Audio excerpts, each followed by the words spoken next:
चलिए ध्यान दीजिए इधर। पिछले क्लास में हम लोग क्लोरोफॉर्म के बारे में पढ़ रहे थे और हमारे ख्याल से क्लोरोफॉर्म का केमिकल प्रॉपर्टी चल रहा था, जिसमें हम लोग दो रिएक्शन ऑलरेडी देख चुके हैं। तीसरा रिएक्शन जो है वो बचा हुआ है, तीसरा और लास्ट रिएक्शन है ये।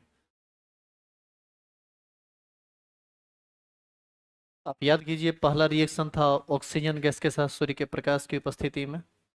दूसरा रिएक्शन था ना एजी डस्ट के साथ, जिसमें इथिलीन बना था। तीसरा रिएक्शन लिखेंगे। देखिए तो वहाँ 1 2 3 किए थे या ABC किए हैं? 1 2 3, तो तीसरा नंबर लिखिए तो। लिखेंगे रिएक्शन विथ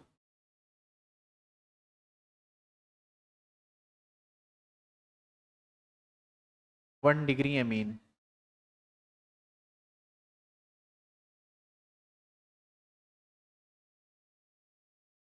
इसी रिएक्शन को कार्बाइल एमीन रिएक्शन भी कहा जाता है।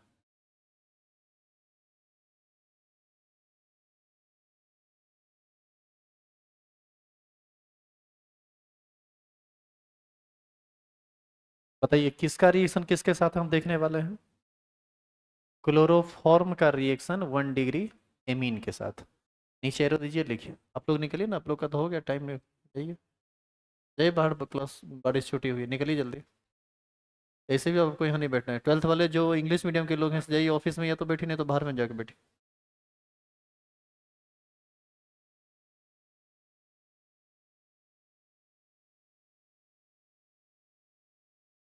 लिखेंगे जब क्लोरोफॉर्म की अभिक्रिया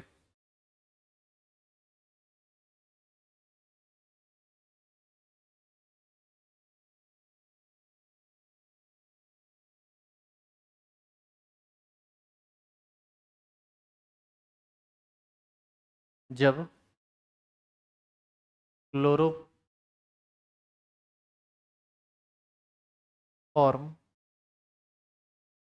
की अभिक्रिया 1 डिग्री एमीन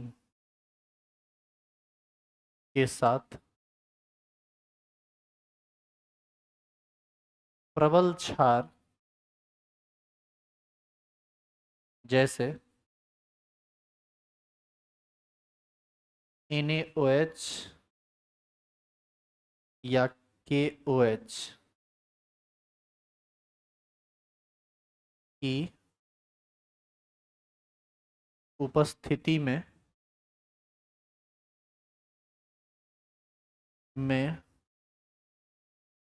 होता है, तो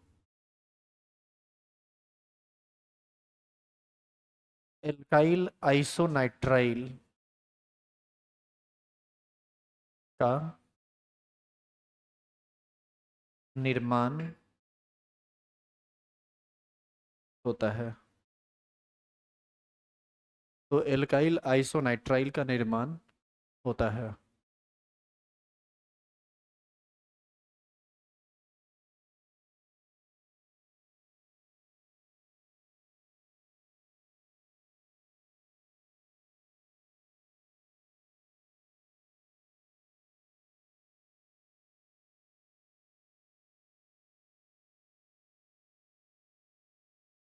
नीचे लिखिए, इस अभिक्रिया को कार्बाइल एमीन अभिक्रिया कहते हैं। पैराग्राफ चेंज करके लिख लीजिए, इस अभिक्रिया को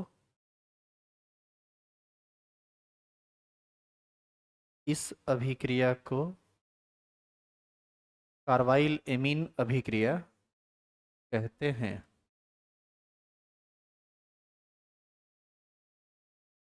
इस अभिक्रिया को कार्बाइल एमीन अभिक्रिया कहते हैं।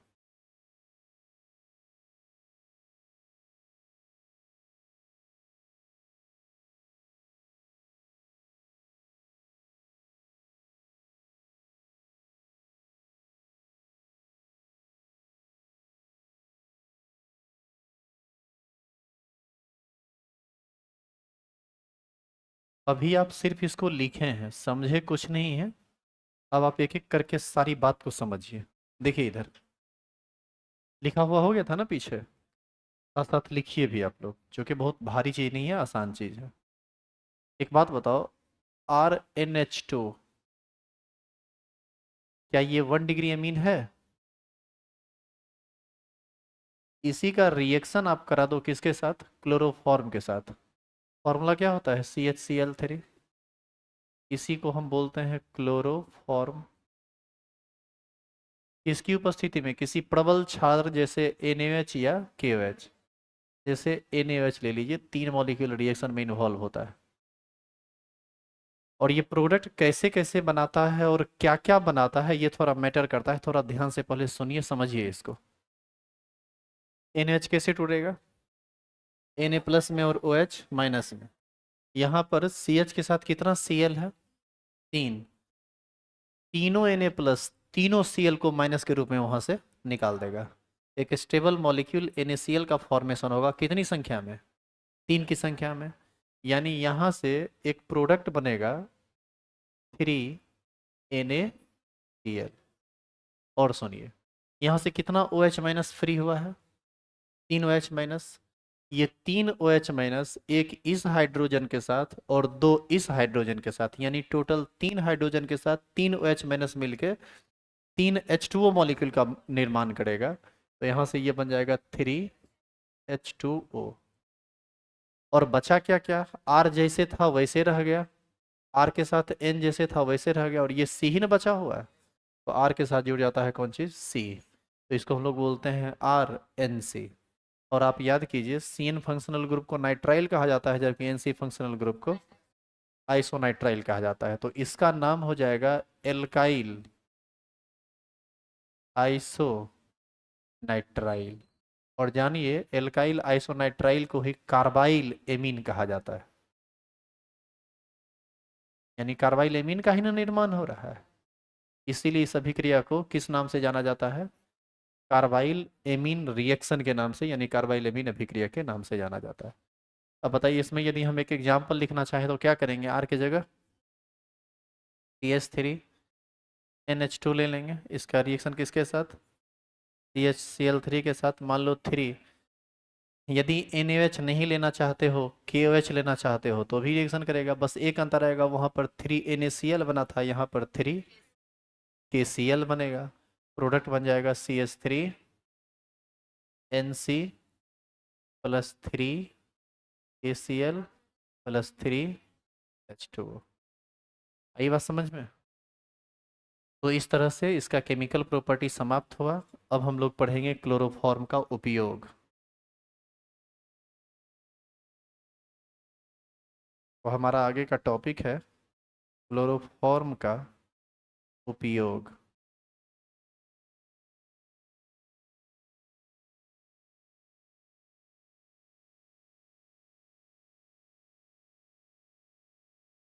Uses of chloroform.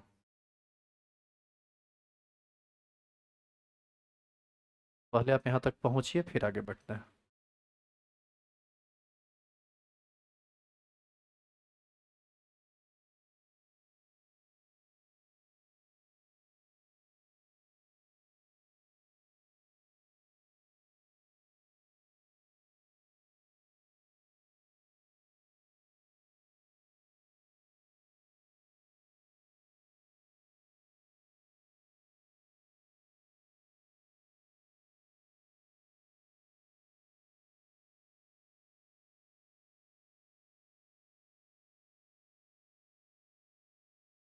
सभी को गुड मॉर्निंग, जो भी लोग लाइव जुड़े हुए हैं, क्योंकि अभी तुरंत हम देखे ही हैं, ये 12th के हिंदी मीडियम का क्लास है।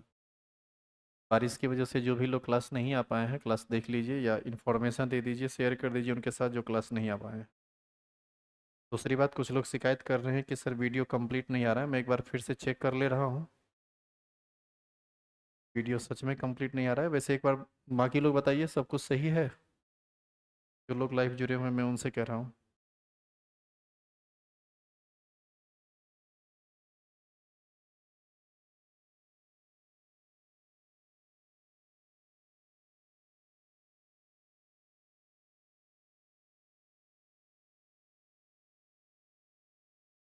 चलिए ठीक है, सब कुछ सही दिख रहा है और हमारे ख्याल से हम भी अब देख पा रहे हैं। ठीक है सारा चीज़।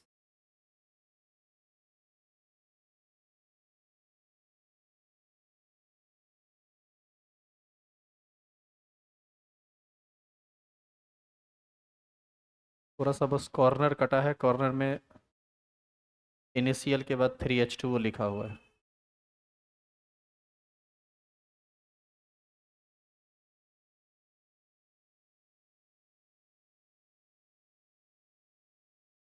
क्या जी, ऑफलाइन में बैठे हुए लोग आप लोग उतार लिए हैं क्या? हीटिंग पड़ गया? किस क्लोरोफॉर्म का उपयोग? तो चलिए, देखो ध्यान दो इधर। यहाँ पर थोड़ा सा वीडियो कट हुआ है, यहाँ पर 3H2O लिखा हुआ है, ठीक है, ये लिखा हुआ है। बस यही थोड़ा सा प्रॉब्लम हुआ है इस वीडियो में, जहाँ तक हम देख पा रहे हैं। बाकी कोई इशू नहीं है। चलो, क्लोरोफॉर्म के उपयोग में आइए। सबसे पहला उपयोग जानिए इसका, सुनिएगा ध्यान से। आयोडीन जो होता है ना, ये क्लोरोफॉर्म में घुल जाता है। इसीलिए आयोडीन को घुलाने के लिए हम लोग क्लोरोफॉर्म का उपयोग विलायक के रूप में करते हैं। वसा जो होता है ना, जिसको आप फैट कहते हैं, यह भी क्लोरोफॉर्म में घुल जाता है। इसका मतलब ये हुआ कि इसका जो सबसे पहला उपयोग है, कि हम ये कह सकते हैं कि इसका उपयोग आयोडीन तथा वसा को घुलाने के लिए विलायक के रूप में होता है, ठीक है। तो लिखिए, तो पहला नंबर, इसका उपयोग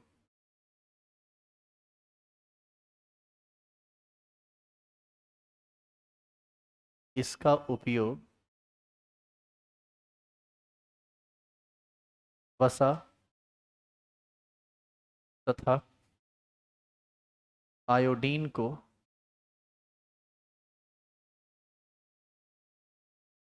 घुलाने के लिए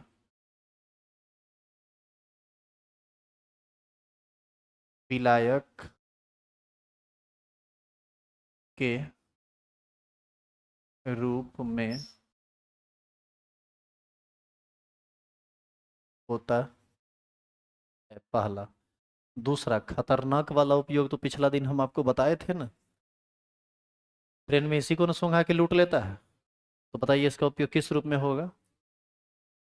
निश्चेतक के रूप में। निश्चेतक को ही हम लोग इंग्लिश में बोलते हैं एनेस्थेटिक। सुनते होंगे, किसी को ऑपरेशन में ले जाया जाता है तो बोलता है कि एनेस्थेसिया दे दिया क्या। एनेस्थेसिया देने का मतलब है कि उसको बेहोश करने वाला इंजेक्शन दे दिया या नहीं दे दिया, इसके बारे में कंफर्म हो रहा है। तो इसका उपयोग हम कहेंगे कि it is used as anaesthetic reagent. इसका उपयोग निश्चेतक के रूप में किया जाता है। निश्चेतक के बगल में आप लिख सकते हैं बेहोश करने वाला चीज़, ठीक है। तो लिखेंगे इसका उपयोग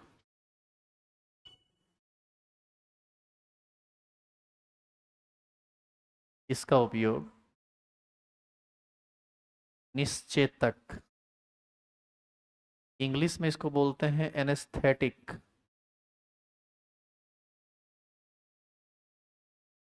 आप ये भी लिख सकते हैं बेहोश करने वाला पदार्थ। इसका उपयोग निश्चेतक के रूप में होता है।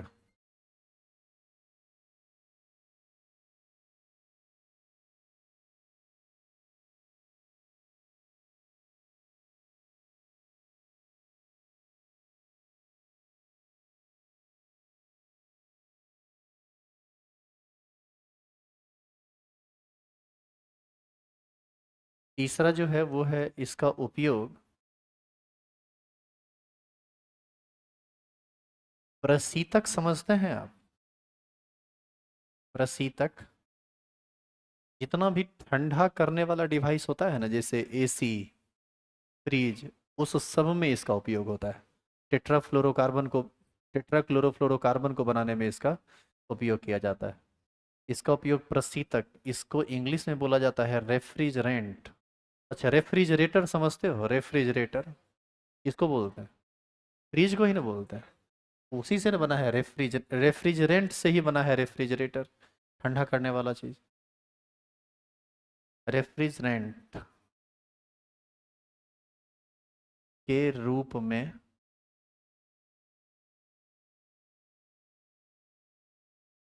किया जाता है। तो इस तरह से पहला पॉलीहेलोजन कंपाउंड आपका समाप्त हुआ। अब हम लोग दूसरा पॉलीहेलोजन कंपाउंड के बारे में पढ़ेंगे, जिसका नाम है आयोडोफॉर्म।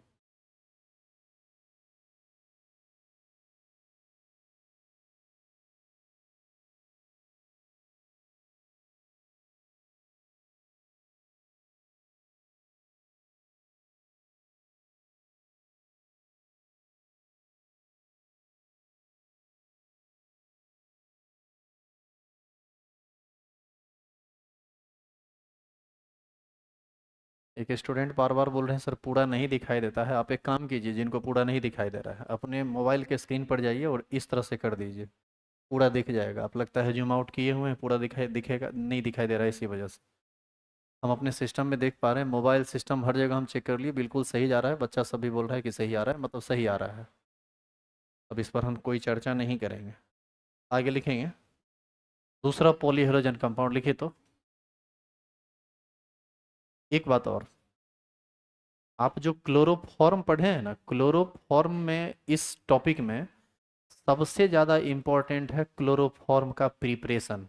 आपसे यही क्वेश्चन पूछा जाता है, आपसे क्वेश्चन पूछा जाएगा क्लोरोफॉर्म के निर्माण की दो प्रायोगिक विधि का वर्णन करें। तो एक फ्रॉम इथाइल अल्कोहल बताया गया और एक फ्रॉम एसीटोन बताया गया, यही मेनली पूछा जाता है। लेकिन इससे संबंधित जितनी भी बातें थी वो बता दी गई है, और भी यदि कुछ पूछेगा तो देख लेंगे उसको। वैसे क्वेश्चन लास्ट में हम लोग करेंगे ही, तो एग्जाम के टाइम में लिखेंगे आयोडोफॉर्म।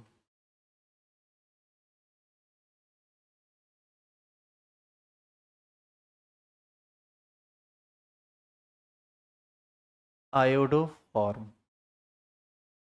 आयोडोफॉर्म। अब जो कि पढ़ रहे हैं तो पढ़ेंगे पूरा, लेकिन इसके बारे में भी एक सच्चाई जानिए कि यहाँ से क्वेश्चन जो पूछा जाता है ना, हमेशा आयोडोफॉर्म टेस्ट के बारे में पूछा जाता है, आयोडोफॉर्म परीक्षण के बारे में पूछा जाता है। और ये आयोडोफॉर्म परीक्षण भी इसके प्रिपरेशन से संबंधित रिएक्शन पर आधारित है। पढ़ेंगे एक एक करके, देखेंगे क्या पूछा जाता है नहीं पूछा जाता है। आइए, सबसे पहले इसका मॉलिक्यूलर फार्मूला बिल्कुल सेम है, वहाँ खाली क्लोरीन था, यहाँ क्या है? आयोडीन। चलो लिखो मॉलिक्यूलर फार्मूला, आणविक सूत्र जिसको आप कहते हैं, ये होगा CH3। इसका स्ट्रक्चर या स्ट्रक्चरल फार्मूला बिल्कुल वैसे ही होता है, कोई खास अंतर है नहीं। यहाँ पर भी एक आयोडीन, यहाँ पर भी एक आयोडीन, और यहाँ पर भी एक आयोडीन। इसका हाइब्रिडाइजेशन बिल्कुल वही, sp3। इसीलिए इसका शेप क्या होगा? चतुष्फलकीय, जिसको आप क्या बोलते हैं? टेट्राहेड्रल। हिंदी में मैं यदि बात करूं तो चतुष्फलकीय इसको बोलेंगे। और इसका बॉन्ड एंगल ये 109.5 डिग्री। यदि आप इसके IUPAC नेम पर जाएंगे, क्या होगा IUPAC नेम बताओ? उसका था ट्राइक्लोरोमीथेन, इसका हो जाएगा ट्राई आयोडोमीथेन। तो ये नाम होगा ट्राई आयोडोमीथेन। ये था एक जनरल इंट्रोडक्शन रिगार्डिंग आयोडोफॉर्म।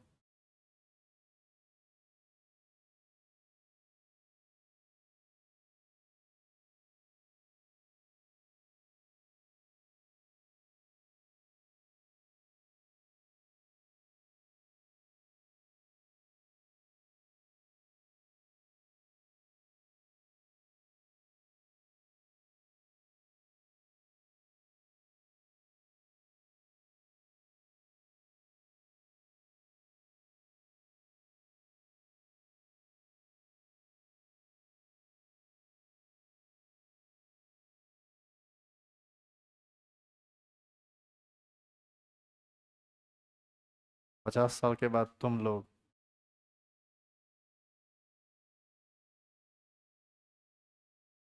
हम्म।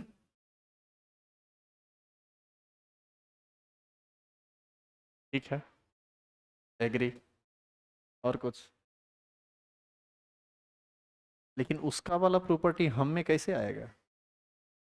तो चिया कौन चीज रहे, ठीक तो बोल रहे हैं। हो गया लिखा हुआ। तो पहला चीज, दूसरा, तीसरा, चौथा, पांचवा और ये छठा, ये 6 बात था जो आप क्लोरोफॉर्म के लिए भी पढ़े थे, और आयोडोफॉर्म के लिए भी पढ़े हैं। आगे बढ़ जाए क्या? लिखेंगे preparation of iodoform. Preparation of iodoform, यानी हम अब यहाँ से पढ़ेंगे आयोडोफॉर्म का निर्माण। आप याद कीजिए, इथाइल अल्कोहल और एसीटोन से निर्माण किए थे ना क्लोरोफॉर्म का। इसका भी निर्माण इथाइल अल्कोहल और एसीटोन से ही होता है। वहां पर खाली तरीका अलग था, यहाँ का तरीका अलग है। वहां पर किसके किसके साथ रिएक्शन हुआ था बताओ तो? इथाइल अल्कोहल का aqueous paste of bleaching powder, जो Cl2 दिया था, याद है, और COH का होल 2 दिया था। यहाँ पर जो रिएक्शन होता है ये डायरेक्ट होता है आयोडीन के साथ NaOH के प्रेजेंस में। लिखेंगे 1 नंबर रोमन में, फ्रॉम इथाइल एल्कोहल। अब वो इसी में आयोडोफॉर्म परीक्षण आता है, इसी एक्चुअल में इसी रिएक्शन को आयोडोफॉर्म परीक्षण कहते ही हैं, या इसी को लिख लो आयोडोफॉर्म टेस्ट। हिंदी में आयोडोफॉर्म परीक्षण। यही बस एक इंपॉर्टेंट बात है इसमें, इसलिए ध्यान से पढ़िएगा इसको।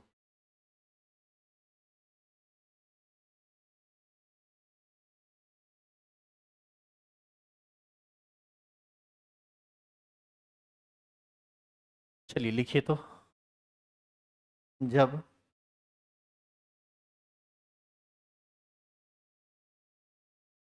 इथाइल एल्कोहल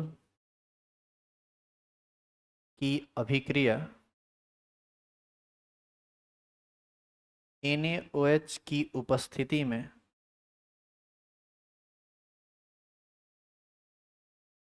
जब इथाइल एल्कोहल की अभिक्रिया NaOH की उपस्थिति में आयोडीन यानी I2 के साथ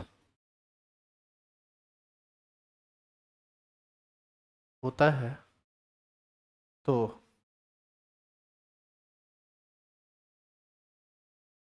आयोडोफॉर्म के पीले अवक्षेप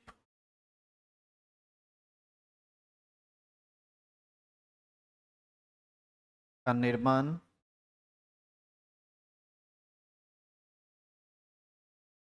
होता है।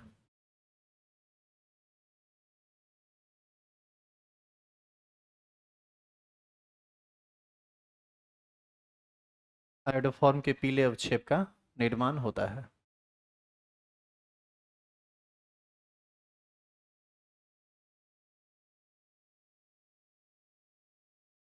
इस अभिक्रिया को आयोडोफॉर्म अभिक्रिया के नाम से भी जाना जाता है।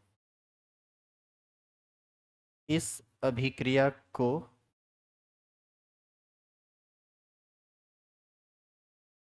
आयोडोफॉर्म रिएक्शन यानी आयोडोफॉर्म अभिक्रिया के नाम से भी जाना जाता है। इस अभिक्रिया को आयोडोफॉर्म अभिक्रिया या आयोडोफॉर्म परीक्षण अभिक्रिया, जो कह लीजिए, सब नाम से जाना जाता है।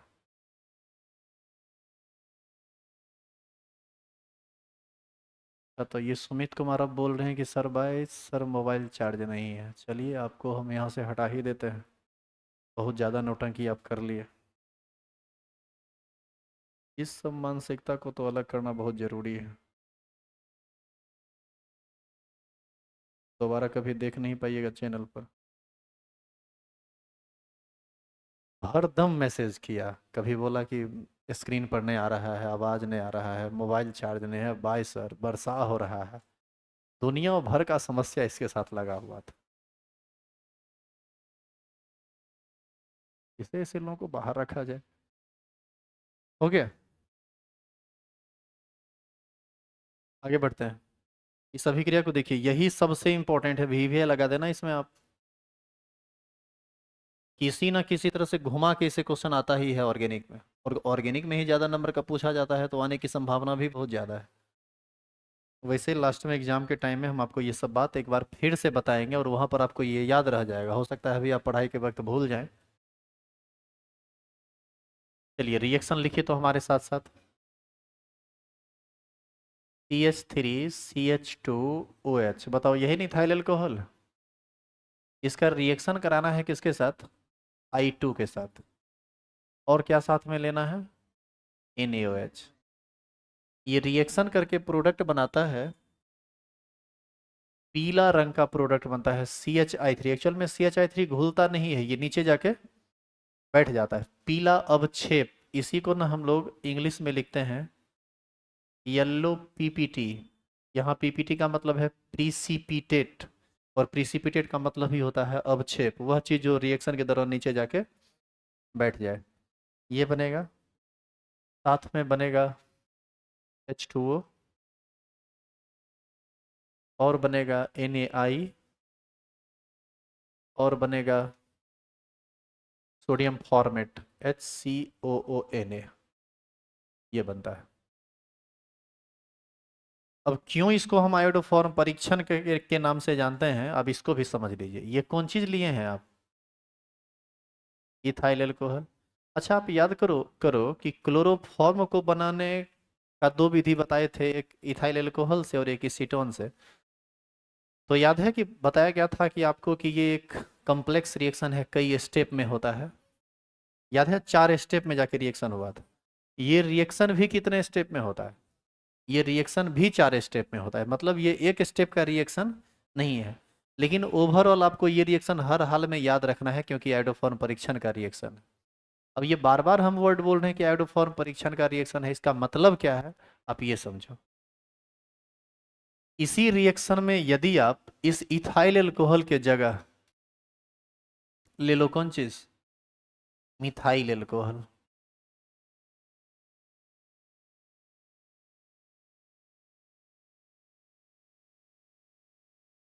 क्या लिए हैं? Methyl alcohol. रिएक्शन करा दीजिए I2 के साथ NaOH की उपस्थिति में। ये रिएक्शन ही नहीं करता है, नो रिएक्शन। कारण है कि यहाँ पर कार्बन की संख्या 2 है और यहाँ कार्बन की संख्या 1 है। कार्बन की संख्या 2 है तब न एक कार्बन आयोडोफॉर्म बना देगा और एक कार्बन सोडियम फॉर्मेट का निर्माण करेगा। यहाँ पर एक ही कार्बन रहेगा तो बताइए कंप्लीट रिएक्शन हो पाएगा, आगे बढ़ पाएगा? ऐसी स्थिति में मिथाइल अल्कोहल जो है ये रिएक्शन नहीं करता है, इथाइल अल्कोहल रिएक्शन करता है। अब जैसे मान लीजिए कि इस परीक्षण क्यों पड़ा इसका नाम, मान लीजिए कि एक बर्तन में इथाइल अल्कोहल रखा हुआ है और एक दूसरे बर्तन में मिथाइल अल्कोहल रखा हुआ है। ये है मिथाइल अल्कोहल और ये क्या है? Ethyl alcohol. आप लैब में गए, बर्तन भरा हुआ है, आपसे पूछ दिया गया कि बताइए इसमें कौन इथाइल अल्कोहल है और कौन मिथाइल अल्कोहल है। आप इसकी पहचान कैसे करेंगे? तो हम क्या करेंगे, कुछ अमाउंट में 10 ml इससे निकाल के एक अलग बर्तन में रख लेंगे, 10 ml इससे निकाल के एक अलग बर्तन में रख लेंगे। इसमें भी आयोडीन और NaOH डालेंगे, इसमें भी आयोडीन और NaOH डालेंगे। थोड़ी देर के बाद जिसमें नीचे पीला अवक्षेप बना वह जरूर इथाइल अल्कोहल होगा, और जिसमें नहीं बना वो मिथाइल अल्कोहल होगा। पूरा में डालना नहीं है, पूरा में डालिएगा तो रिएक्शन करके बर्बाद कर दीजिएगा आप उसको। थोड़ा सा सैंपल निकालिए और चेक कर लीजिए। अरे जैसे शरीर का खून जांच करना होता है तो क्या करता है, शरीर का पूरा खून पहले खींच के निकाल लेता है और तब देखता है कि उसमें हेमोग्लोबिन था कि नहीं था। थोड़ा सा सैंपल निकाल के चेक कर लेता है, उसी तरह से थोड़ा सा सैंपल निकाल के ये चेक कर लेंगे कि कौन इथाइल अल्कोहल है और कौन मिथाइल अल्कोहल है। कारण ये होता है ना कि दोनों का रंग देखने में बिल्कुल पानी के जैसा होता है। दोनों को देखोगे ना नेचुरली तो ये बिल्कुल पानी के जैसा दिखेगा, देखने से पता ही नहीं चलता है कि कौन इथाइल अल्कोहल है और कौन मिथाइल अल्कोहल है। तो फिर हमको कैसे समझ में आएगा? तो केमिकल टेस्ट से पता चलेगा कि कौन मिथाइल अल्कोहल है और कौन इथाइल अल्कोहल है। तो इसको हम किस परीक्षण के द्वारा पता करते हैं? आयोडोफॉर्म परीक्षण के द्वारा। तो हम यहाँ ये कह सकते हैं कि इथाइल अल्कोहल तथा मिथाइल अल्कोहल की पहचान आयोडोफॉर्म परीक्षण के द्वारा किया जा सकता है या होता है। रिएक्शन तो आप ऑलरेडी लिख चुके हैं। इथाइल अल्कोहल रिएक्शन करके येलो प्रिसिपिटेट दिया है और मिथाइल अल्कोहल येलो प्रिसिपिटेट नहीं दिया है। अब आपसे मान लीजिए कि एग्जाम के टाइम में जब हम बात करेंगे तब इस टाइप का बात हम करेंगे, फिलहाल अभी हम आपको सिर्फ क्वेश्चन देके छोड़ देते हैं। आपसे पूछ दिया कि आयोडोफॉर्म परीक्षण से आप क्या समझते हैं, क्या जवाब दीजिएगा? अब देखो, पढ़ लिया तुम सब चीज़ लेकिन लिख नहीं पा रहे हो क्योंकि राइटिंग स्किल तुम्हारा बहुत बढ़िया नहीं है। देखो इसमें कैसे जवाब देंगे, कहेंगे कि आयोडोफॉर्म कार्बनिक रसायन में एक परीक्षण होता है जिसके अंतर्गत हम इथाइल अल्कोहल और मिथाइल अल्कोहल की पहचान करते हैं। आई बात समझ में? अब आप कहिएगा कि ये बात हमको क्लास में लिखाइए, तो भाई जब पूरा पढ़ाएं भी या फिर बाद में लिखाएं भी तो यहो कहना दो कि आप ही याद भी कर लीजिए, फिर कह देना कि एग्जाम में जाके आप ही इसका एग्जाम भी दे दीजिए। तो आप क्या करेंगे यहाँ आके? तो लास्ट टाइम में वैसे हम लिखा देंगे जब आपसे नहीं पार लगेगा तब, लेकिन एक मौका तो आपको दिया ही जाएगा। इतना लिखने के बाद हम कहेंगे कि जब इथाइल अल्कोहल की अभिक्रिया आयोडीन के साथ NH की उपस्थिति में होता है तो आयोडोफॉर्म के पीले अवक्षेप का निर्माण होता है। तुरंत रिएक्शन लिख देंगे और फिर नीचे लिखेंगे कि यही अभिक्रिया मिथाइल अल्कोहल के साथ नहीं होता है, जिससे ये पहचान में आ जाता है कि कौन इथाइल अल्कोहल है और कौन मिथाइल अल्कोहल। इसी पूरे प्रक्रम को आयोडोफॉर्म परीक्षण के अंतर्गत पढ़ा जाता है और यही आयोडोफॉर्म परीक्षण है। आपसे कहता है ना कि अपने भाषा में जवाब दें।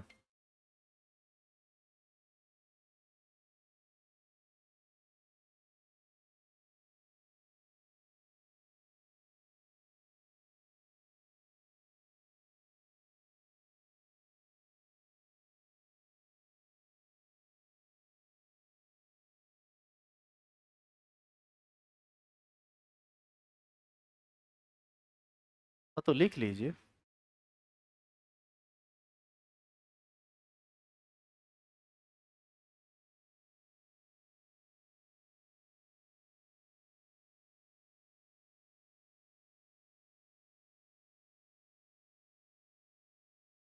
अभी तुमको हम इतना बढ़िया से आयोडोफॉर्म परीक्षण बता ना दिए हैं। देखना तुम एग्जाम के टाइम में रत्ती भर तुमको याद नहीं रहेगा, तुम भूल चुके होगे कि क्या था। मनी मनी लगेगा कि हाँ कभी हवा लगा था, कभी सुनने में आया था, कान में कभी आया था, ये कुछ होता है, फिजिक्स में पढ़े थे। बस कौन चीज रहा है। कुछ लोग को तो लगेगा बायोलॉजी में ही आया था। और कुछ विशेष अधिकार वाले लोग हैं जिनको लगेगा नहीं मैथ में आता तो ठीक है था, लगेगा इंग्लिश में पढ़ने के लिए मिला था। आइडोफॉर्म टेस्ट, हाँ लगता है इंग्लिश में पढ़े हैं।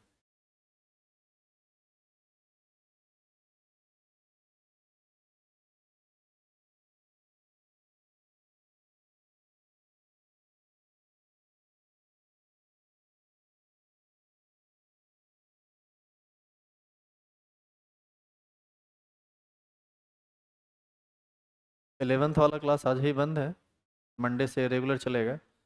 और 12th वाला क्लास सब चालू है, चलते रहेगा, ये रुकेगा एक भी दिन नहीं।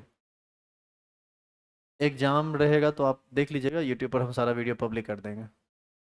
लाइव नहीं करेंगे, पब्लिक कर देंगे। पब्लिक लाइव करने में बहुत तमाशा होता है, रिकॉर्डिंग में तुरंत हो जाता है।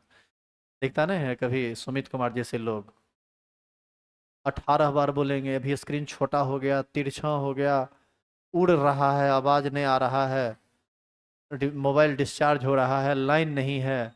मतलब नहीं पढ़ने का 100 बहाना ऐसे लोगों के पास है। और पढ़ने वाला कुछ बोलता नहीं, वो चुपचाप खाली पढ़ता रहता है। कभी क्वेश्चन करेंगे तो रिप्लाई दे देगा। तो कारण ये है कि अब ऐसे लोगों के लिए छोड़ भी तो नहीं सकते हैं, छोड़ेंगे नहीं, ऐसे ऐसे लोगों को हाइड करते रहेंगे। ज़्यादा बदतमीजी कीजिएगा तो। हाँ ये लिख चुके हैं आप। तो ये तो भी आप रिएक्शन लिखे, रिएक्शन के सारे स्टेप को अभी तक लिखे कहाँ हैं? जो रिएक्शन, ये रिएक्शन तो खैर हुआ ही नहीं, अब जो हुआ उसके स्टेप को देखिए। यानी हम इसके रिएक्शन, इस रिएक्शन के स्टेप की बात कर रहे हैं। चलिए लिखिए स्टेप 1 और साथ साथ लिखिएगा। फर्स्ट स्टेप में NaOH का दो मॉलिक्यूल आयोडीन के साथ रिएक्शन करता है और प्रोडक्ट बनाता है Na plus NaOI plus H2O। इसको बोला जाता है सोडियम हाइपोआयोडाइट। सोडियम हाइपोआयोडाइट। यही पूरा खेल करता है रिएक्शन में NaOI।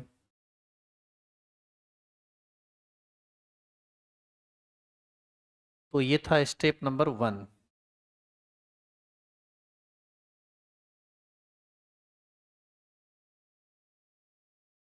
उस समय हम बोले तुम लोग 50 साल के बाद उस अवस्था में जाएंगे, तुम बोली हमको 15 साल में उस अवस्था में जाएंगे। तुमसे 35 साल बड़े हैं हम। हैं? हाँ, 15-16 साल के तो बिल्कुल होंगे। तो 15-16 साल और 35 में तुमको अंतर नहीं आता है?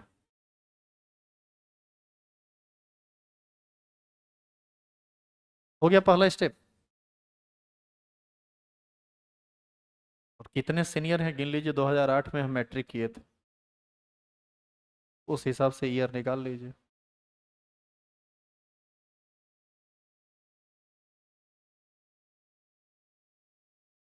धरती बनाने में लेट कर दिए आप। चेंज करो इसे। सेकेंड स्टेप में देखिए क्या होता है। चलो साथ साथ लिखो। स्टेप 2, CH3 CH2OH, बताओ यही नहीं था अल्कोहल? यही चीज रिएक्शन करता है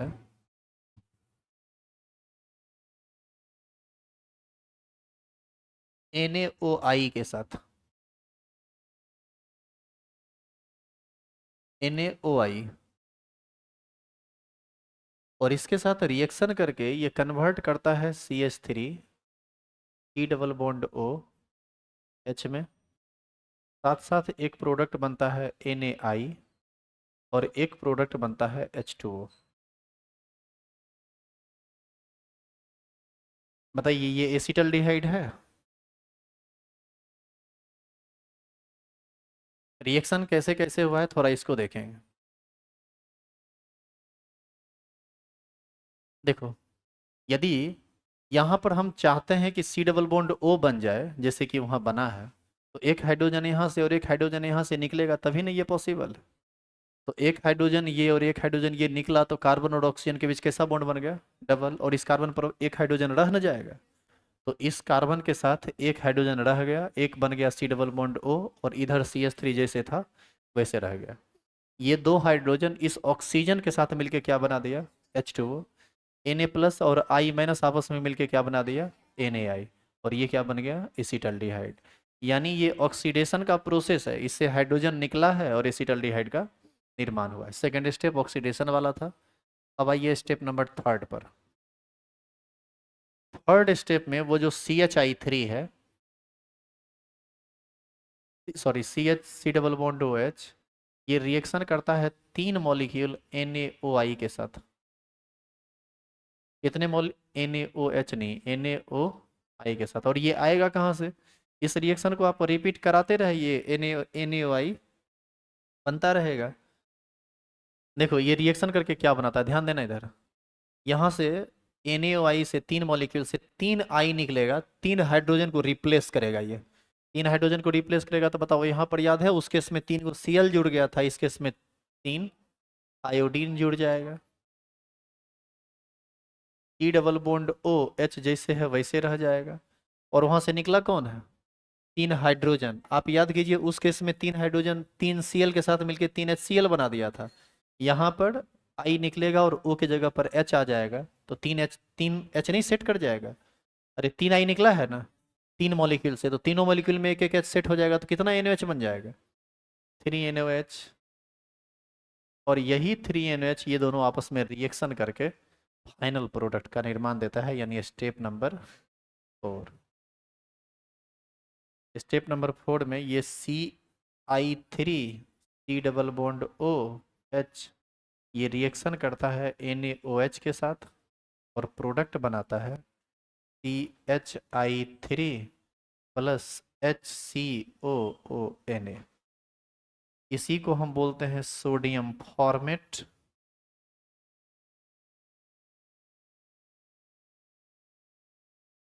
इसको हम बोलते हैं आयोडो फॉर्म। Iodo form. इस तरह से टोटल 4 स्टेप में ये रिएक्शन कंप्लीट होता है। अब देखो ये चारों स्टेप यदि तुम याद करना चाहोगे ना, तो ये तुम्हारे लिए ज़्यादा भीड़ का काम है। तो ये चारों स्टेप नहीं याद करना है, लेकिन हर हाल में ये वाला रिएक्शन आपको याद रहना ही चाहिए। उस क्वेश्चन आएगा ही आएगा घुमा के, या डायरेक्ट सीधा जैसे भी हो। तो आप लिखने के लिए लिख लीजिए, समझने के लिए समझ लीजिए, लेकिन जब याद करने की बारी आएगी तो हम आज भी कह रहे हैं और एग्जाम के टाइम में भी कहेंगे कि आपको वो रिएक्शन याद रहना चाहिए। और याद हम करवा न लेंगे, आप खाली पहले पढ़ के सिलेबस खत्म कर न लीजिए, याद तो तुम्हारा बहुत करेगा, तुम ही हो। खाली तुम जुड़े हुए रहना लास्ट तक, और नहीं तो तुम्हारी मर्जी है अपनी, हम वहाँ पर कोई प्रेशर तुम पर नहीं देंगे। जुड़ा हुआ रहा और हमारा प्रेशर झेल लिया तो एग्जाम में 80 से कम नंबर लाने का कोई बात ही नहीं है, चाहे कितनों भूपट का है नहीं है। और बहुत तेज है तो सीधे 90 प्लस, 95, 96, 97, जो इस जो यहाँ का रिकॉर्ड रहा है पिछला 4-5 साल से, हाईएस्ट नंबर यही आता है 97, 96, 95, 94। इससे कम नंबर नहीं रहता है।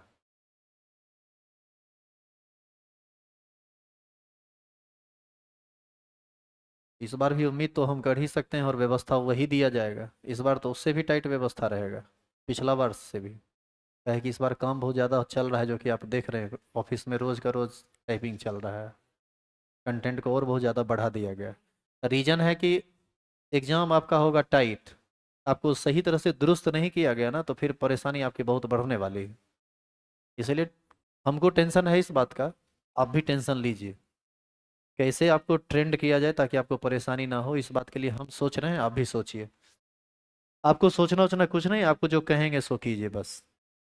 लिखिए, बी नंबर,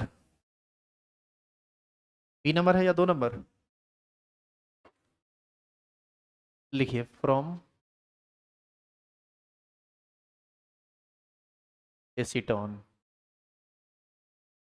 एसीटोन जो होता है यह है CH3C double bond O CH3। अभी कुछ दिन पहले हम एक वीडियो पब्लिक किए थे यूट्यूब पर। 2022 में एक लड़का सेकंड स्थान आया था यहाँ, और एक लड़की टॉप की थी, वो बिहार में टॉप की थी केमिस्ट्री में। 2022 में 95 हाईएस्ट नंबर यहीं से था, 95 था, 95 था केमिस्ट्री में। और बिहार में टॉप थी केमिस्ट्री में, इससे ज़्यादा नंबर बिहार में किसी को नहीं था। तो इसके साथ एक लड़का आया था, उसको 93 नंबर था, वो वही आया हुआ था, देखिएगा ना वीडियो पब्लिक किए हैं उसमें, एक आईआईटीएन का है, अभी आईआईटी पटना में है वो। तो उस लेवल का पढ़ाई आपको हम यहाँ दे देते हैं, लेकिन बहुत कम लोग हैं जो उसको ग्रिप में ले पाते हैं। और सबसे बड़ा बात है कि सब आदमी आईआईटीएन हो भी कैसे सकता है, बकरी कौन चराएगा बताओ। जूता में पॉलिश भी तो मारने का काम आदमी ने करता है। तो ये सब भी है तुम्हारे लिए, जो नहीं पढ़ेगा उसके लिए। लिखेंगे एरो देके, हंस कौन चीज रही है, इसको और जोड़ने नहीं आता है। सीधे कहती है 50 साल हम बोले 15 साल, कितना बहुत साल बोले 50 साल, ये बोले कि आप 15 साल में हो जाइएगा। मारेंगे दो लपड़ बस। चलो लिखो, फ्रॉम एसीटोन। लिखिए, जब एसीटोन की अभिक्रिया, जब एसीटोन की अभिक्रिया इसके साथ होता है, सेम रिएक्शन होता है, जब एसीटोन की अभिक्रिया I2 के साथ NaOH की उपस्थिति में होता है, तो आयोडोफॉर्म का निर्माण होता है। यहाँ भी आयोडोफॉर्म पीला अवक्षेप बनाता है, एक्चुअल में आयोडोफॉर्म घुलता नहीं है, वो हमेशा नीचे जाके बैठ जाता है। आयोडोफॉर्म का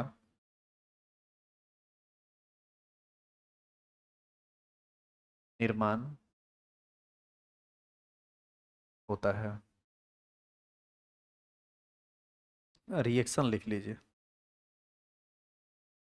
CH3C double bond O CH3। बताओ भाई, इसी को नहीं एसीटोन कहेंगे? इसका रिएक्शन आयोडीन के साथ NaOH के प्रेजेंस में, रिएक्शन बिल्कुल सेम है, बस एक प्रोडक्ट में अंतर आता है।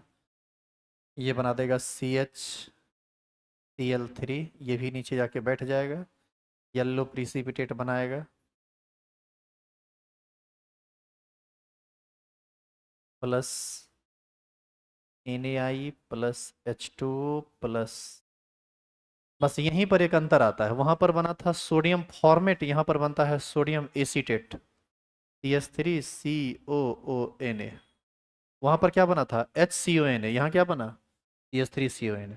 और आप स्टेप को देखिए तो स्टेप से आपको ये बहुत अच्छा से समझ में आ जाएगा कि ये कैसे हुआ है।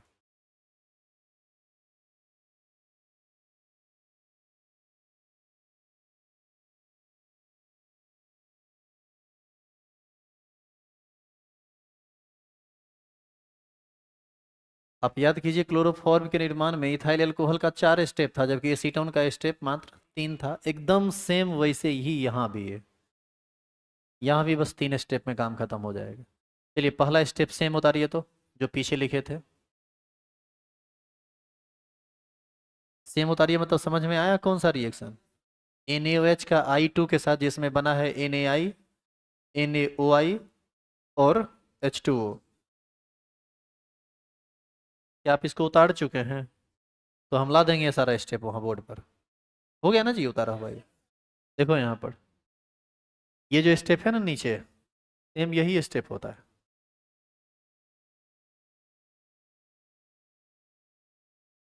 उतारिए फर्स्ट स्टेप।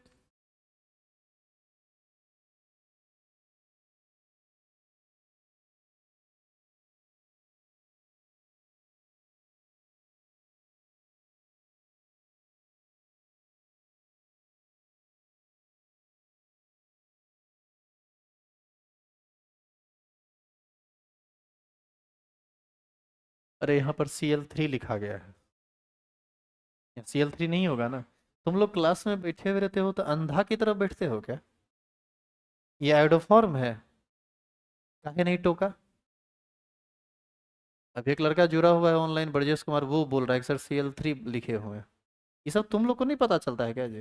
दूर में बैठे हुए लोग को अच्छे से पता चल रहा है, और तुम सामने बैठे हुए तो तुमको नहीं पता चल रहा है। हमसे मिस्टेक हो गया, हमारी गलती है, मैं इस चीज़ को एक्सेप्ट कर रहा हूँ, लेकिन आपको भी तो दिखना चाहिए। तो हम लोग कहते हैं तुम लोग को कोई गधो पढ़ा देगा, आदमी की तुमको जरूरत ही नहीं है, जो लिखेंगे उतार लेगा। और यही सबसे बड़ी प्रॉब्लम है तुम्हारी।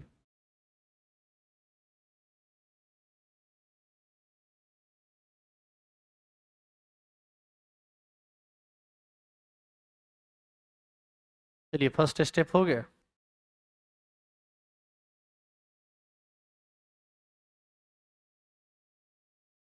अब सेकेंड स्टेप में देखो क्या होता है। सेकेंड स्टेप, इसका सेकेंड स्टेप छांट के हटा दो। काहे छांट के हटा, उतारना मत, देखो इधर। इसका सेकेंड स्टेप काहे छांट के हटा दो। इथाइल अल्कोहल से ये एसिटल्डिहाइड बनाया इस स्टेप में, जबकि एसीटोन में तो यहाँ CH3 ही है ना। जो चीज बनाया ये सेकेंड स्टेप में, उसमें ऑलरेडी वो चीज बना हुआ है। तो आप इसको हटाइए वहां से, यानी सेकेंड स्टेप पूरा छट के अलग हो जाएगा। अब बताइए तो कहाँ कहाँ परिवर्तन करना है आपको। पिंक कलर कर दें, बताओ ये CH3 हो जाएगा। ये CH3 यदि हुआ तो ये हो जाएगा कौन चीज CH3, बाद बाकी सेम रहेगा। ये भी क्या हो जाएगा CH3। और यहाँ पर जो HCONA है यही क्या हो जाएगा CH3CONA। जो ये जो सोडियम फॉर्मेट है यही हो जाएगा सोडियम एसीटेट। और इस प्रकार CHI3 आयोडोफॉर्म बन गया। इसको आप स्टेप सेकंड और थर्ड कर दीजिए।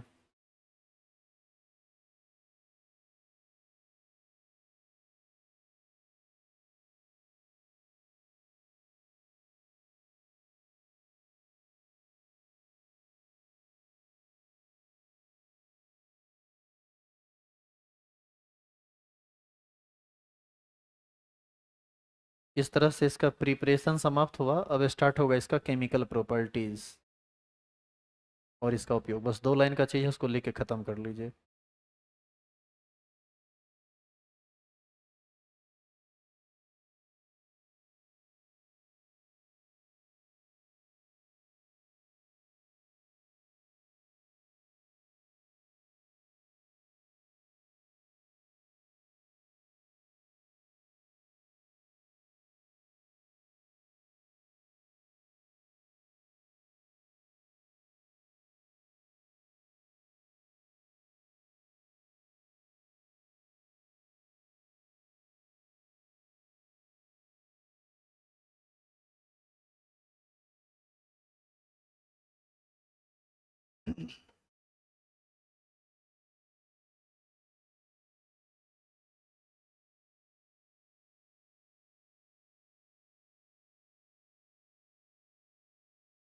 हो गया।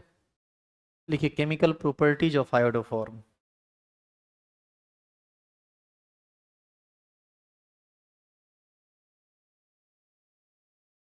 Chemical properties of iodoform.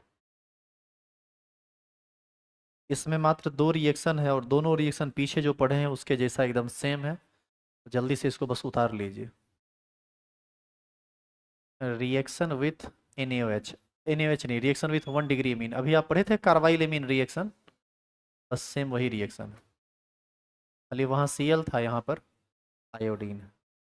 RnH2 reaction करेगा CHI3 के साथ 3NaOH के प्रेजेंस में, प्रोडक्ट बना देगा RnC प्लस 3 मॉलिक्यूल। वहाँ पर NaCl बना था, यहाँ पर NaI बनेगा और प्लस 3 मॉलिक्यूल H2। इसी को ना कार्बाइलेमीन कहेंगे, कार्बाइलेमीन, या इसी को एल्काइल आइसोनाइट्राइल भी आप कह सकते हैं। तो क्या उम्मीद करें कि आप इस पर एक एग्जाम्पल खुद से लिख लेंगे। B number, reaction with A G dust, मतलब सिल्वर चूर्ण के साथ अभिक्रिया। यह रिएक्शन भी बिल्कुल पीछे के जैसा है। आप याद करो, 2 मॉलिक्यूल क्लोरोफॉर्म का 6 Ag के साथ मिलकर 6 AgCl बना देता था और कार्बन कार्बन के बीच ट्रिपल बॉन्ड बन जाता था। यहाँ पर 6 Ag 6 आयोडीन के साथ मिलकर 6 AgI बना देगा और फिर कार्बन कार्बन के बीच ट्रिपल बॉन्ड बन जाएगा। यानी ये हो जाएगा 2CHI3 प्लस 6 Ag। ये रिएक्शन करके बना देगा HC triple bond H plus 6 AgI। बस इसमें यही दो बात है। और लास्ट है इसका उपयोग।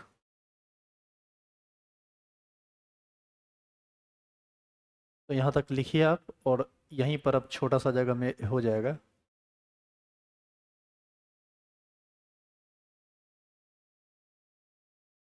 एंटीसेप्टिक समझते हो? एंटीसेप्टिक को हिंदी में कहा जाता है प्रतिरोधी। जैसे कहीं घाव हो गया, कट फट गया या ऑपरेशन वगैरह हुआ तो घाव के अगल बगल भी एक मलहम देता है लगाने के लिए। ये रोगाणुरोधक होता है। उसमें छोटे छोटे माइक्रो ऑर्गेनिज्म को जो है ना, माइक्रो ऑर्गेनिज्म को जो पनपने वो नहीं देता है और घाव आपका सुरक्षित रहता है, इन्फेक्शन नहीं होता है। तो इसका उपयोग उसी में होता है। तो पहला है इसका उपयोग ये किसके लिए आया है इसका? बोलो। आयोडोफॉर्म के लिए ही ना। इसका उपयोग प्रतिरोधी, इंग्लिश में इसको बोलते हैं एंटीसेप्टिक के रूप में होता है।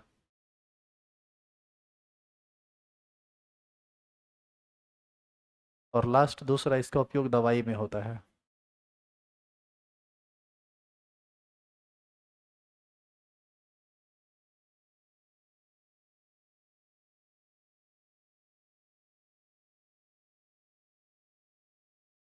अब मात्र 3 पॉलीहेलोजन कंपाउंड आपको पढ़ना है, एक DDT, एक BHC और एक फ्रेऑन।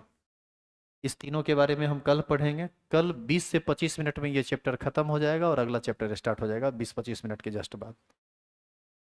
तो आज का क्लास बस यहीं तक। उम्मीद करते हैं आपको कोई परेशानी नहीं होनी चाहिए। कुछ दिक्कत हो तो ऑफलाइन में बैठे हुए लोग या ऑनलाइन में बैठे हुए लोग आप बात कर सकते हैं।